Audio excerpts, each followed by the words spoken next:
తాజా అంశం చూస్తున్నాం. నాగార్జున సాగర్ ప్రాజెక్టుకు సంబంధించి మరింత సమాచారం మా ప్రతినిధి ఈశ్వర్ ఫోన్ లైన్ లో అందిస్తారు. ఈశ్వర్, నాగార్జున సాగర్ కి భారీగా వరద ప్రవాహం కొనసాగుతుంది. ఎగువన కురుస్తున్న భారీ వర్షాలతో కృష్ణ పరవలు తొక్కుతుంది. కృష్ణా బేసిన్ లోని అన్ని జలాశయాలు మొత్తం కూడా నిండుకోవడం కనిపిస్తున్నాయి. ఇంకా శ్రీశైలం ప్రాజెక్ట్ నుంచి 3 లక్షల పైగా వరద నీరు రావడంతో నాగార్జున సాగర్ అయితే నిండుకోవడం మారింది. మొత్తం 26 కష్ట గేట్లను ఎత్తి నీటిని అయితే విడుదల చేస్తున్నారు. దీంతో పాటు ఇటు నాగార్జున సాగర్ పూర్తి స్థాయి నీటి మట్టం 590 అడుగులు కాగా ప్రస్తుతం అయితే 585 అడుగులుగా నీటి మట్టం అయితే కొనసాగుతుంది. పూర్తి స్థాయి నీటి నిల్వ సామర్థ్యం 318 టీఎంసీలుగా ఉంటుంది. అయితే ప్రస్తుతం 297 టీఎంసీల నీటి నిల్వ అయితే ఉంది.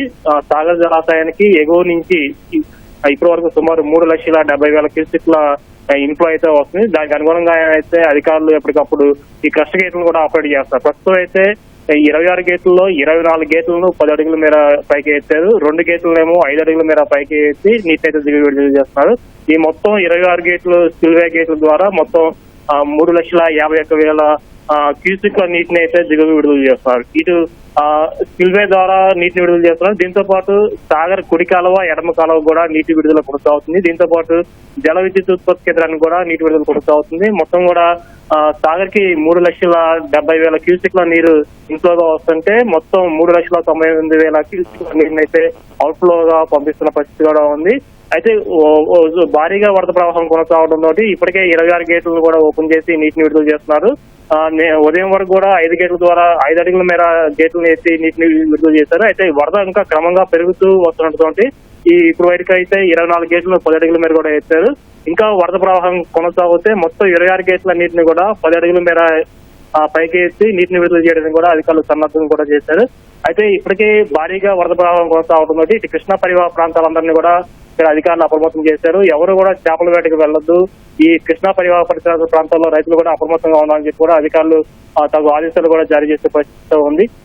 ఇటు నాగార్జున సాగర్ నుంచి భారీగా వరద ప్రవాహం కొనసాగడంతో పులిచింతల ప్రాజెక్టు కూడా భారీ వరద ప్రవాహం వస్తుంది. దీంతో నాగార్జున సాగర్ ప్రాజెక్టు నుంచి 3,80,000 క్యూసెక్ల వరద నీరు పులిచింతల ప్రాజెక్టుకి వస్తుంది. దీంతో పులిచింతల ప్రాజెక్టుకు సంబంధించి మొత్తం 10 గేట్లను ఓపెన్ చేసి నీటిని అయితే విడుదల చేస్తున్నారు. ఇటు శ్రీశైలం నుంచి ఎగువ నుంచి భారీగా వరద ప్రవాహం కొనసాగుతుంది. నాగార్జున సాగర్ డ్యామ్ గేట్లు కూడా 26 గేట్లు పూర్తిగా ఓపెన్ చేశారు. నాగార్జున సాగర్ నుంచి కూడా భారీగా వరద ప్రవాహం రావుతుంది. పులిచింతల ప్రాజెక్టుకు కూడా 10 గేట్లను ఓపెన్ చేసి నీటిని అయితే విడుదల చేస్తున్న పరిస్థితిలో ఉంది. ఈ మొత్తం కృష్ణా పరివాహ ప్రాంతాల్లో ఉన్న ప్రజలందరినీ కూడా ఇక్కడ అధికారులు అప్రమత్తం చేశారు. ఎప్పటికప్పుడు పరిస్థితి అన్నింటిని కూడా సమీక్షిస్తున్నారు. ముఖ్యంగా ఇటు ఎడమ కాలువకు సంబంధించి సాగర్ ఎడమ కాలువకు కూడా సుమారు 4,949 క్యూసెక్ల నీరు అయితే వస్తుంది. దీంతో సాగర్ ఎడమ కాలువ కూడా ఎప్పటికప్పుడు పరిశీలిస్తున్నారు. ఎందుకంటే ఎక్కడైనా గండిపడే అవకాశం ఉందా, ఎక్కడన్నా కట్టలు బలంగా ఉన్నాయా లేవా అనేది కూడా అధికారులు ఎప్పటికప్పుడు అప్రమత్తమై పరిశీలిస్తున్న పరిస్థితి కూడా ఉంది. దీంతో పాటు ఇటు ఎడమ కాలువ కుడి కాలువ కూడా నీటి విడుదల అయితే కొనసాగుతూనే ఉంది. మొత్తంగా కూడా ఎగువను గురికొస్తున్న భారీ వర్షాలకి ఇటు సాగర్ జలాశయం మొత్తం కూడా నిండుకోవడం కల్పిస్తుంది. మొత్తం ఒక సాగర్ డ్యామ్ మొత్తం కూడా ఒక జలకలతోటి సంతరించుకుంది. అది సాగర్ డ్యామ్ 26 గేట్లు ఓపెన్ చేయడంతో ఇటు పర్యాటకుల సంఖ్య కూడా క్రమంగా పెరుగుతూ వస్తుంది. ఈ సాగర్ డ్యామ్ అందాలు చూడడానికి కూడా పర్యాటకులు వస్తున్న క్రమంతో అక్కడ సాగర్ డ్యామ్ వద్ద కూడా ఒక సందడి వాతావరణం నెలకొంది. అయితే ప్రజలను ఎప్పటికప్పుడు అప్రమత్తం చేస్తూ సాగర్ కి ఇటు 2 వైపులా కూడా ఏపీ వైపు తెలంగాణ వైపు 2 వైపులు కూడా భారీగా పోలీసులు కూడా మోహరించారు. ఎలాంటి అవాంఛనీయకరణలు జరగకుండా ఉన్నామని చెప్పి కూడా ప్రజలందరూ కూడా అప్రమత్తంగా ఉన్నామని చెప్పి కూడా పోలీసులు అయితే ఎప్పటికప్పుడు సూచనలు చేస్తున్నారు. 2 వైపులా కూడా సాగర్ డ్యామ్ 2 వైపులా కూడా పోలీసులు పహారా కాస్తున్నారు. ఎవరిని కూడా డ్యామ్ సరిహద్దుల్లోకి చుట్టుపక్కల కూడా రానివ్వట్లేదు. ఎవరైనా చూడాలంటే దూరం నుంచే చూడాలని చెప్పి కూడా తగు ఆదేశాలు జారీ చేశారు.